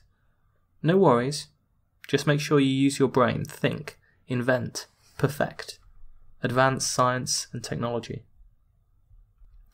So I found this to be a fascinating story for the human experience of these scientists working on the atomic bomb, and the incredible mix of emotions they must have had. Some of these scientists despise the regime, and as soon as Stalin dies, they swear off ever working on the bomb, like Landau did. Others believe that actually the USSR getting the nuclear bomb is the only way they can maintain peace and stability, because they think that without that there's no balance. If you can have an atomic monopoly, as you have in the US, it's more dangerous than a duopoly because there's no mutually assured destruction, there's nothing like that. Yes, because everyone else has nothing to lose. The whole of the rest of the world is facing annihilation and has nothing to lose, so you actually get more conflicts rather than less. There was an incredible, I was just going to say, there's an incredible account of a conversation in New Mexico among the United States workers on the US bomb. And among them is a chap called Klaus Fuchs. And Klaus Fuchs has been working, he's a German emigre who had gone to the UK, had worked on the UK's project, had then been seconded to the American project. And what nobody knows who's around the table, and this is people like Oppenheimer, and this is the high level stuff, because Fuchs is a fantastic physicist, really, really smart. And he's working with Oppenheimer and these people. What nobody knows is that Fuchs is a Soviet spy. It's a sincere Bolshevik who wouldn't even dream of taking payment for his work, which is not only the work of a spy, but also creative. He makes genuine contributions to all three bomb projects, the Soviet one, the British one, and the American one, because he has an idea that parity, now that this is here, it's not going to go away. We have to have some kind of parity, and we have to maintain parity. And there's a conversation in which Oppenheimer of all, but Robert Oppenheimer says, I really think we should give this data to the Soviets because they're smart people. They'll be able to come up with a bomb. It would be much better if we give them their data so that we got the bomb at the same time. And the whole tank was going, yeah, I know, if only we could get past the generals, we really think the Soviets should have this information. And the only person not to be speaking around the table is Klaus Fuchs, who's just quietly hiding in a corner, being not to say anything, because that's exactly what he's enabling. The Russian bomb is, in the end, a copy of the American bomb, because they can get the bomb faster that way. But nobody thinks that they couldn't have built their own bomb. They had the talent, they had the data. They just didn't have the time. It was better to copy the American one and spend too much money doing it so that you could get parity faster. The Shurashki, only an engineer could have invented this idea. And sure enough, a bunch of Soviet engineers who were facing the Gulag wrote to Beria and said, please don't send us where it's cold. If you'd only let us work on work on our own projects, just stick us in a prison somewhere warm with a good supply of paper and pencils, and we will deliver the following 3 projects. We've spoken amongst ourselves, and we reckon we can deliver these 3 industrial targets. And it's strange. It's a strange, almost touching throwback to Tsarist days, when Tsarist exile was almost a gentleman's agreement. You could choose where you would be exiled, and you would get a dispensation. You would get money. You would get money paid to you sometimes. You get a stipend. So these people are, still almost sort of harking back to that regime and saying, look, let's make a gentleman's agreement. We will do this if you incarcerate us somewhere where we're not going to have our feet falling off. And Beria agreed and found himself with a golden goose, because certainly come the Second World War, where you needed to regiment as much as possible your industrial effort and your intellectual effort for the war effort. The Shurashkis were brilliant. Their R&D record was unbelievable. Huge, something like a third of everything they worked on actually went into the field. A 33% success rate for R&D is incredibly good. And on the timescales that we're talking about as well. Yeah. So they were effectively, the Americans had the Boeing Skunk Works, or was it Lockheed? No, it was Lockheed, wasn't it? Sorry. Lockheed did a lot of stuff, yeah. Lockheed, the Lockheed Skunk Works, and the Soviets had the Shurashki. And conditions there were really quite bizarre, because these prisons were constructed so that politically suspect bourgeois professors could work at peace and in freedom without having any kind of political agency to defy the government. The conditions were surprisingly good. You would end up working in a remarkably well-resourced environment in the middle of nowhere, where there was barbed wire around the island, but the island was on one of the most beautiful lakes, and you could get a pass to pop into town. They were often run by people who were themselves suspect. They were run by people who had, one way or another, fallen foul of the regime, so they were no longer in the centre of the centre of political machinations in Petersburg and Moscow. And one of these chaps, an economist who knew nothing about genetics, ran a Shurashki and gathered the surviving generation of geneticists who had been thrown out of work and thrown out of post, and often thrown out of their homes in the 1930s. And he gathered together the most extraordinary flowering of Soviet genetic talent since the 1920s. And these were the people who refashioned genetics as cybernetics, so that when Stalin passed and Khrushchev came to power, they were able to sell genetics as a kind of biological cybernetics, and was restored to a degree, and very slowly and painfully, and with lots of setbacks. So the Shurashki, these prisons, were in fact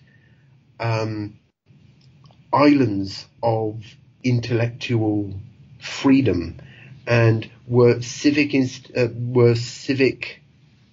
institutions in their own right.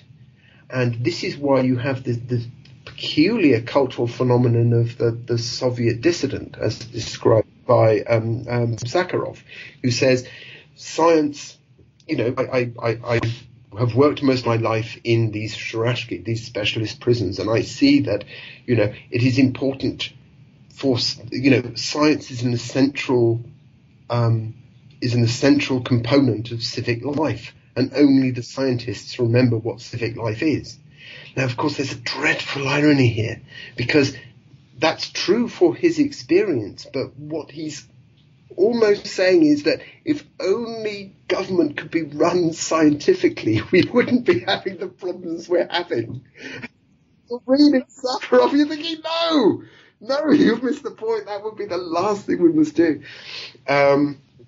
Because scientific government can't work, because it's always putting a model between itself and reality. Politics has to be brave. It can't be run on evidence, because the evidence doesn't come from the future. It comes from the present, and a really complicated present at that. So even if you had a perfect AI reading every bit of data in the world and modeling it, it still wouldn't be making sensible decisions, because it doesn't know what's going to happen tomorrow. I'm with Lee Smolin on this one. Time's real. Time's real, and you're just going to have to come up with a good idea and hope and argue. There's no scientific way of doing this job. You're surfing in a world where time is real. You're surfing a real process, and you're just going to have to deal with it. The Sharashkis were a strange, quiescent, but intellectually remarkably powerful force, and of course industrially quite powerful as well. I mean, quite a large amount of Soviet GDP in the end was being generated by these prisons. And it's the saddest thing, aside from, setting aside the human stories, which are often tragic, the saddest thing about the Sharashki, I think, is that it demonstrated the failure of the Bolshevik dream of universal education. Because in the end, they weren't able to train up their own generation to take over from the generation before. And they needed to imprison the generation before them just to get results. They needed to imprison the generation before, exactly. And I think that's, I genuinely find that very sad. You might have gathered, I carry no flag for the Bolsheviks, but, that is genuinely wrenching to see that part of the dream fall away. Because that's one of the part of the system, the dream, that a lot of people would have sympathy for today, when you try to disentangle the different aspects of the Bolshevik experiment. I think that's true. I mean, there was always the desire to... Russian government has always run into problems when it deals with the fact that it's dealing with such a large population, and it's a large population that survives through... It's technically speaking, it's not subsistence agriculture, but it's very close. It's collective agriculture. It was enslaved for hundreds of years. Like any slave population, that's done its character no favors, quite frankly. The large portions of its populace are not only, ignorance breeds viciousness. And you only have to read Tolstoy. Half of Tolstoy's stories are about what to do with the viciousness of the Russian peasant temperament, and you see that viciousness in play during the Civil War, and you see it in play when members of the peasant class are put in charge of collective farms. It's real. It's unpleasant. It's real. And when there's this dekulakization occurring, and people in villages and communes are turning on each other as well, there's a certain viciousness there as well.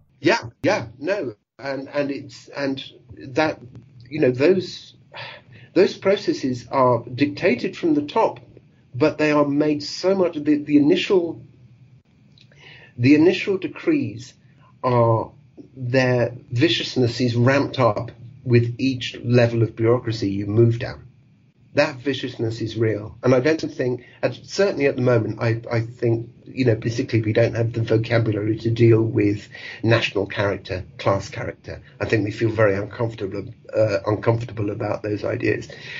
And, often with good reason. But there's always been this problem of what do you do with the peasant class? Because it's so vast and so ill-educated. And, these guys not only have no schools, we have no roads. We can't build a school because there isn't a road. And so everyone from Catherine the Great down has reached for a kind of Prussianization, the Prussian solution, a desire to regiment, to be a tutelary state, to take these people and somehow regiment them into a new state of being. And, the worst thing, the really killer line you can deliver on Marxism is that it's not about making life good for people. It's making life good for how you want people to be. It doesn't deal with real people.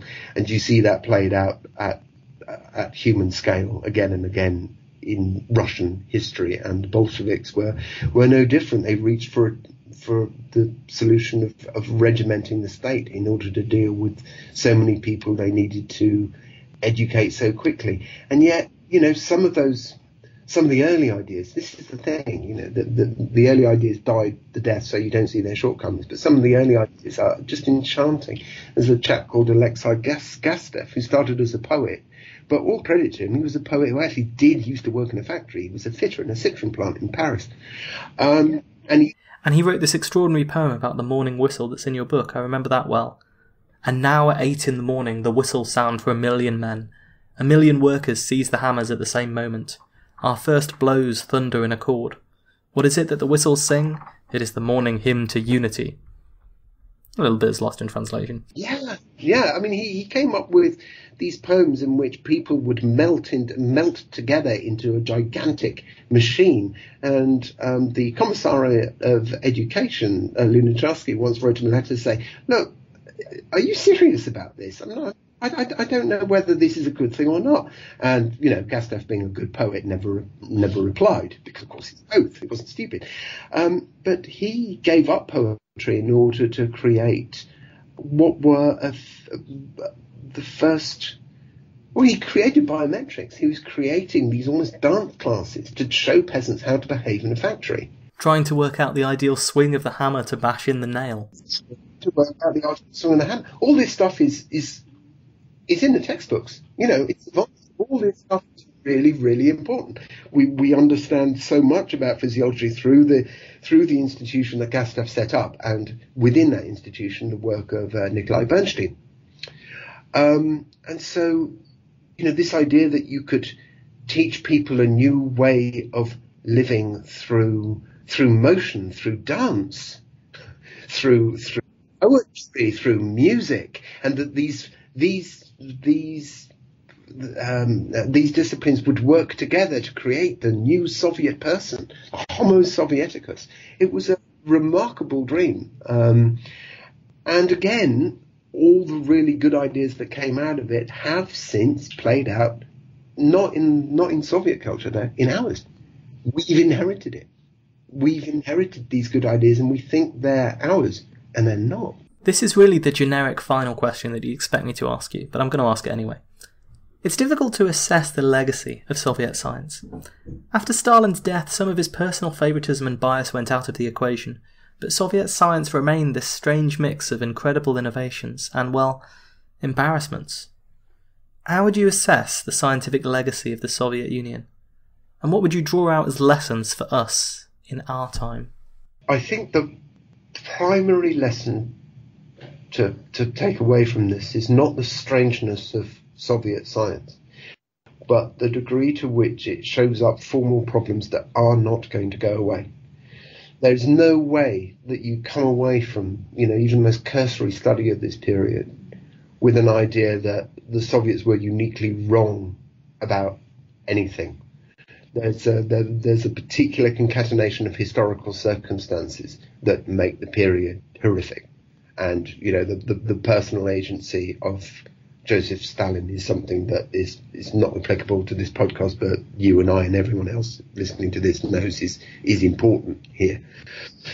Setting that aside, what you're looking at is the attempt of government to develop a new relationship with its science base.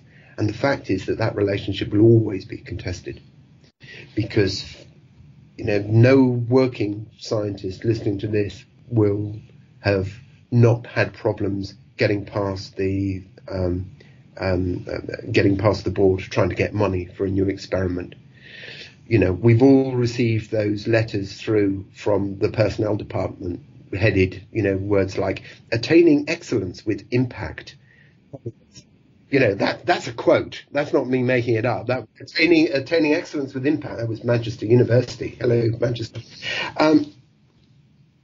We've all been there with people saying that we have to do more outreach, and we have to communicate with industry, and we have to work more closely with industry, and we have to apply our work. And what are the likely deliverables of our work?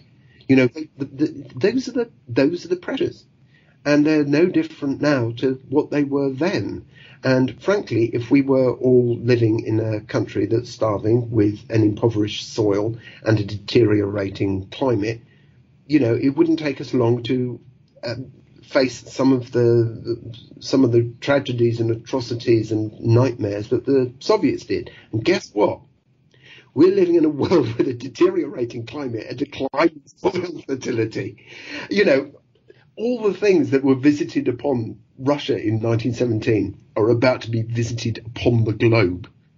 Really, well, they are already being visited upon parts of the globe. And do we really think that we have that our politicians understand what science is better than they did then? I don't think so. I think we're just more ignorant. To be perfectly honest with you, I think our politicians are more ignorant, because after the First World War, and this is me spinning off slightly, and you have to excuse me, but the thing about the Second World War is that it created a fascist pattern of the state that everyone has pretty much adopted, which is that the political class can speak directly to the mass media without any intervening academic input. Yeah, we're seeing that now. Now, Stalin is the extreme case of what it's like to have academic input, because he was an expert in everything, and it drove him crazy. He had to show expertise in everything, because he was the last of the 19th century philosopher princes, and he thought that if he did not have expertise in every area that he dealt with, then he had no business sitting in the chairman's chair, and it sent him crazy. And so that's the nadir of 19th century scientism. I'll leave it to you to judge who's the nadir of 21st century crypto-fascist or immensely fascist way of government at the moment, where politicians speak directly to the mass media and everyone else is a supplicant. And my politics changed over writing this book, because I realized that I was coming around to the view that scientists should be given money with no strings attached, which of course in a democracy is impossible, because it's people's money. You can't just take someone's money out of their pocket and then hand it to someone with no strings attached. But science works best that way. Horribly. I mean, you get lunatics and mountebanks taking advantage of that system, but in the end, you do best when you leave people alone. Prison is trash. You could imprison them, or you could send them off to a skunk work, but people are best left alone. And that's incredibly difficult for a democratic government to do, because it's not their money they're spending. It's yours and it's mine. And that problem is a formal problem. It does not go away. It does not go away. And there will always be that tension between science and politics.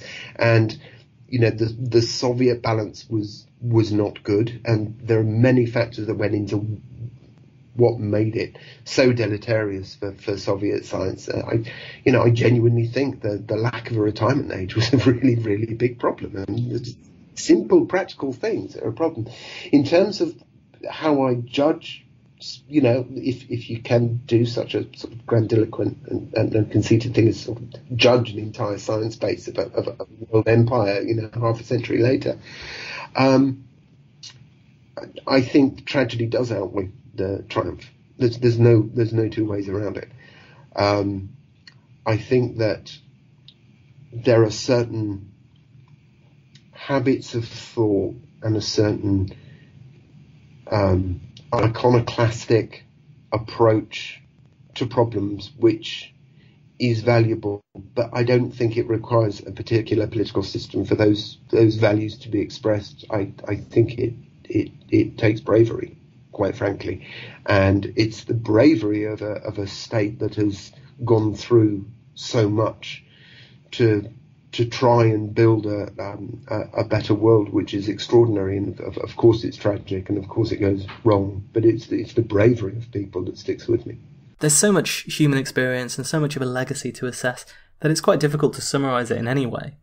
But I guess I liked how you ended the book by saying that these challenges haven't gone away, and that you feared that in fact we won't acquit ourselves nearly so well. I fear at the moment, the way the world is going, that we won't. We will make new mistakes, but they're unlikely to be easier mistakes to live with. Well, on that very optimistic note, Simon. Well, my listeners are used to it by now. The last few episodes have been about the end of the world. Excellent. I'd like to say Stalin the Scientist is a wonderful book, and anyone who listens to this podcast is bound to enjoy it. And thanks so much for agreeing to be interviewed. It's been a really fascinating discussion. Thanks ever so much. It's been lovely to talk to you. Thank you ever so much. That was the second part of the interview with Simon Ings. Thanks again to Simon for coming on the show. He was so knowledgeable about the subject area. It's just incredible. And it's a wonderful book. Obviously, you can tell I'm kind of fascinated by the USSR as well. So I hope that everyone has got an awful lot out of that. And they should definitely, you know, if you want to find out more about Simon's work, you can buy Stalin the Scientist online and at all good bookstores. There's so many different anecdotes in there about how people lived, how the people did their science in the Soviet Union, what it was like, the various arguments that people had scientifically, philosophically, and some of the human stories as well. He's very good at weaving in those stories throughout. And he's online at simonings.com and tweets at simonings. Thanks for listening to this episode of Physical Attraction. We're going to have a few more episodes that are sort of in the Teot Wauki specials, that are going to talk about existential risks in general, where we are now, and maybe even the end of everything. Some general observations. And then, finally, we will move back into physics, and we've got all kinds of things coming up there. We've got Newton, we've got thermodynamics, we've got all sorts of stuff. So if you've enjoyed this episode, please tell someone about it. Tell your friend, tell your parents, tell the man on the street, tell the woman on the street, tell anyone you see. Wear t-shirts that tell people to listen to the show. Anything you can do to help us spread the word and ensure that more people listen is all worthwhile. If you want to support us, there's a PayPal link that you can do on the Twitter. We've got a Patreon, although, you know, I don't think anyone goes on that, but it's patreon.com/physicalattraction. You can buy old episodes of the show. You can buy archive episodes and special episodes, including the one about aliens. You can buy that at www.physicspodcast.com, where you'll find the instructions. On that website, you can contact me if you have any questions, concerns, any topics you want us to cover, anything like that. You can contact me there. And another good place to grab hold of me is on Twitter, because I'm always on there. That's twitter.com/physicspod. Until next time, take care and don't wind up in the Sharaski.